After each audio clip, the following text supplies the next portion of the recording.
Hello मेरे प्यारे दोस्तों। एक बार फिर आपके अंदर बैठी आत्मा जो परमात्मा अल्लाह वाहिगुरु गॉड का ही रूप है, उसको मेरा बारंबार नमस्कार। दोस्तों, डिप्रेशन, कभी सोचा आपने कि ये डिप्रेशन क्या है? ये डिप्रेशन तब नहीं होता जब आपके जीवन में कोई दुख आ जाए, जिस टाइम आपके जीवन में कोई दर्द महसूस होता है आपको, तब डिप्रेशन नहीं होता दोस्तों। डिप्रेशन तब पैदा होता है जब आप उसी दर्द को, जो तकलीफ, जो दर्द आपको मिल रहा है, उसको आप अंदर ही अंदर दबा लेते हो। ये कोई एक बार की घटना नहीं है कि एक बार आपके जीवन में कोई ऐसी घटना हुई कि आपकी दुख हुआ, आपको कोई दर्द मिला और आप डिप्रेशन में चले गए।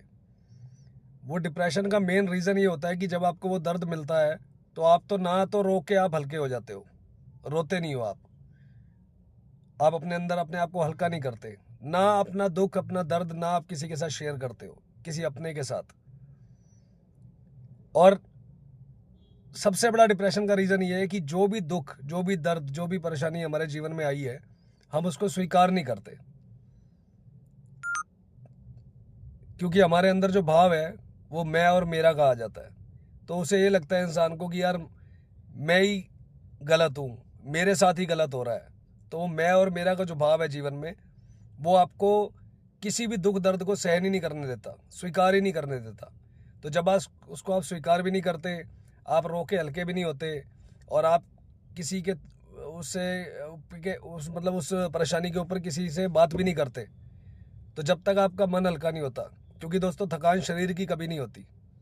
शरीर थकता है, लेकिन मन की जो थकान है वो सबसे गहरी थकान होती है।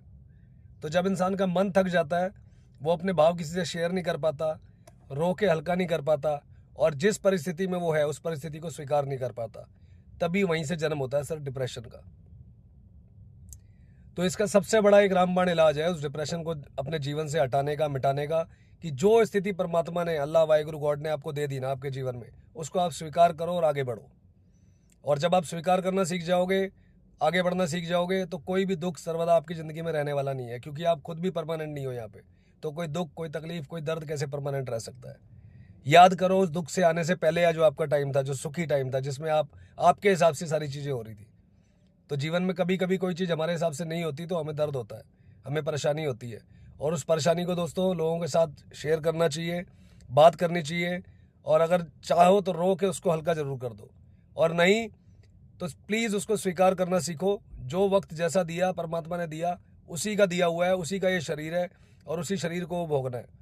मन को कहीं उसके लिए परेशान नहीं करना, तो कभी डिप्रेशन नहीं होगा। एक बार फिर आपके अंदर बैठी आत्मा जो परमात्मा का रूप है, उसको मेरा नमस्कार।